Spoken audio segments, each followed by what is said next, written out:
Theresa May sent her ministers out to persuade and scare the public into backing the deal. Here's how it's going. How many people in this room at the moment are actually in favour of the Prime Minister's deal? Okay, so 15%. 4 days to go and 24 or so ministers were dispatched to sell Theresa May's Brexit deal around the kingdom. Much of the campaign involves bringing business to the cause.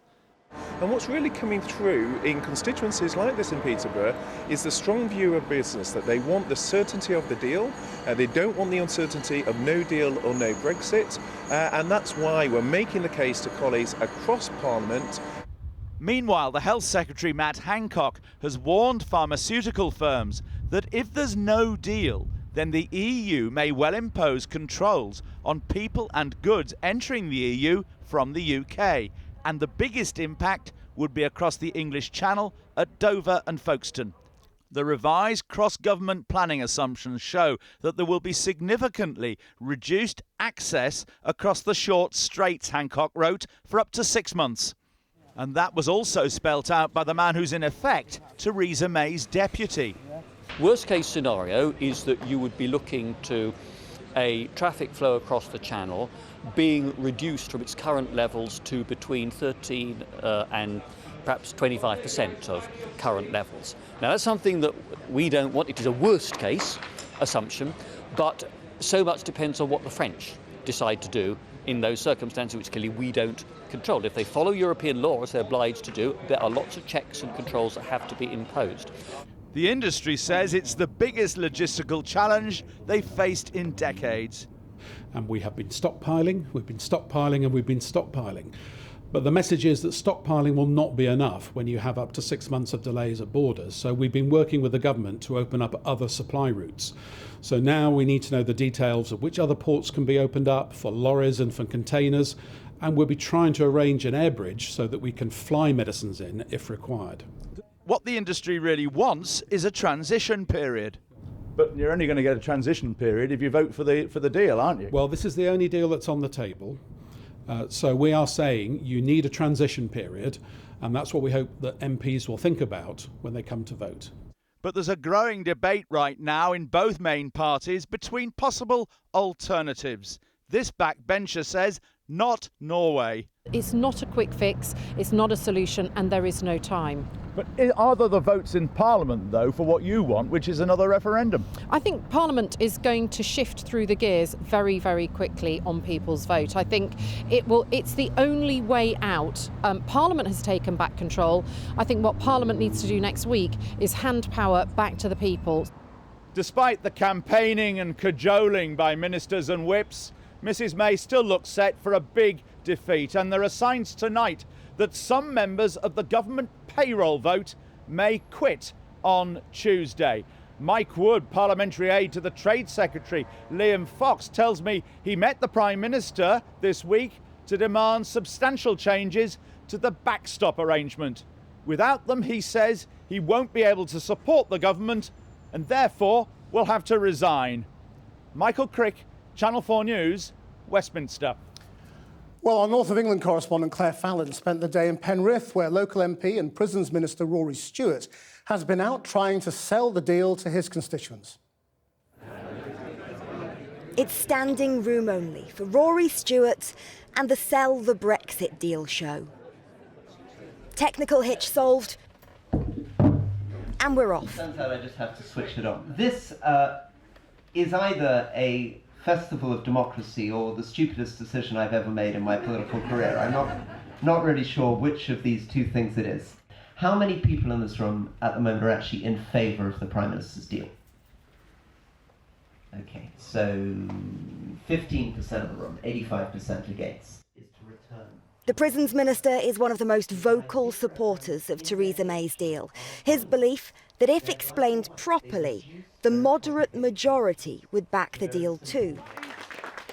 But when it's his turn to answer questions, the crowd gets tougher still. Now, I don't give you my permission to make a deal that future generations, future politicians cannot change. You do not have the right to do that. How can we go and leave Europe when we don't know what's going to happen to our economy.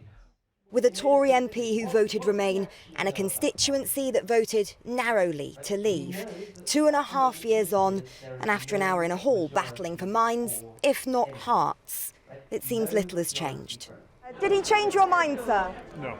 Not at all? Not at all, no. Did he change your mind? No. No, nor did I. We need a people's vote. Thank you. Just because they didn't like the decision, it doesn't mean they say they can go back and have another go. I do share his concern about a divided society, and we've got to somehow find a way that works for everyone, and that's difficult. Well, I caught up with Rory Stewart after that meeting, and I began by asking him whether he's flogging a dead horse.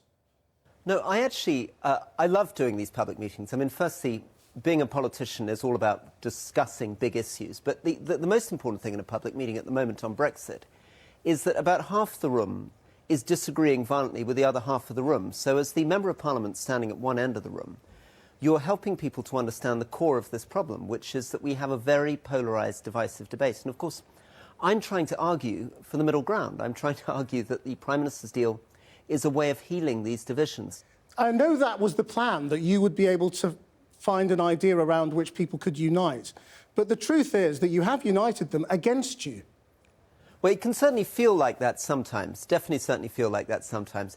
It's difficult to know, actually, in a room and with humans and with people, what's going on under the surface. So what I felt as we went through the meeting, and what I felt in many of these meetings, I was being shouted at by 650 people in London 2 nights ago. I was up in Scotland doing this again, is that opinions may begin to shift under the surface more slowly. So even though people are very reluctant to leave a hard Brexit position or a second referendum position, they may be beginning to feel their way towards some of the compromises that may be necessary to keep things together.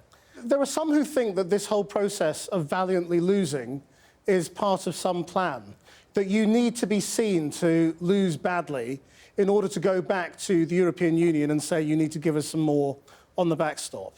I mean, are you just being a good soldier? I would definitely like to win this. I think that it's really important to win this, because if we don't win this, the transition period is going to be in danger of disappearing. I'm not sure people have fully taken on board that if we don't get the withdrawal agreement done by March, there is no transition. There's no period through to the end of 2020. There's no time in which to negotiate trade deals and sort ourselves out. Even worse than that, if Parliament can't get a majority for any deal and we go into a no deal, then the world will begin to question whether Parliament can get a majority for anything in the future. In other words, uncertainty becomes doubled. So I'm really hoping we can win. It's being reported that some members of the Cabinet are advising the Prime Minister to delay, to put off this vote on Tuesday, because it's looking certain she will lose. If it is still looking the way it is now on Monday night, what would you advise her? I don't know. I think it's a very, very difficult question, this. Because obviously I believe very strongly that this is the right deal, that the logic is behind this deal, and that if the public and members of Parliament are given more time to really understand what happened in the negotiations with Europe, how much we've gained, and how dangerous, risky and unpredictable these other so-called options are, they're going to begin to get behind that deal. But how you get there, I'm not really sure, because from my point of view, I know that very few people in Parliament want a second referendum. Very few people want a hard Brexit. So we should be talking somewhere in the area of this deal. But as you say, we don't seem to be. And getting there is going to take a lot of persuasion. Rory Stewart. Now, there are also cracks on the Remain side of the debate, with the People's Vote campaign criticising both those arguing for a Norway-style soft Brexit and the Liberal Democrats for putting down an amendment for Tuesday's vote calling for another referendum. Too soon, say the People's Vote campaigners. Joining me now is the leader of the Liberal Democrats, Sir Vince Cable. Now, this is sort of about political strategy, Sir Vince, and people are saying if you have an amendment on a vote for a People's Vote on Tuesday, you'll kill it off. Have you got it wrong? No, not at all. There is a very minor issue about parliamentary procedure and tactics. I've had very amicable conversations today with people in other parties who are working with us. We're going to work together, and we just want to make sure that Parliament does properly debate this option when the opportunity arises. There's a bit of a storm in a teacup here. Well, but you're preempting Labour MPs' process, aren't you? You know very well that Labour's position is wait for a defeat, then go for a general election, then consider a second referendum. By forcing them to vote on it before the defeat, you risk none of them coming to your aid. No, we're not proposing to do that. We will cooperate very closely with our allies in other parties. There are some Conservatives, some Labour. We just want to make sure that the option of a people's vote it's becoming increasingly likely and increasingly well supported, and that Parliament does have this opportunity. But there is no difficulty here at all. When you say it's becoming more supported, by who? Well, the problem is the Liberal Democrats treat this as an absolutely central issue. We believe in it. Whenever this is being debated in Parliament, we've always wanted to have it up front. The Labour Party are coming to this, or many of them, as a last resort. The Conservatives are coming to it from another standpoint. But there is a growing mood that we have to go back to the public and we have to put to them the choice. Do you want the Theresa May deal or do you want to stay in the European Union? That's the fundamental question, and that is what I'm sure Parliament will be confronting next week. But there is this other option of being more like Norway, of being in the single market, but then also adding on to that, being in a customs union, so that you solve the Northern Ireland problem. That would respect formally the referendum result, because it is technically Brexit, but it's very soft Brexit. Yes. Isn't that your best bet?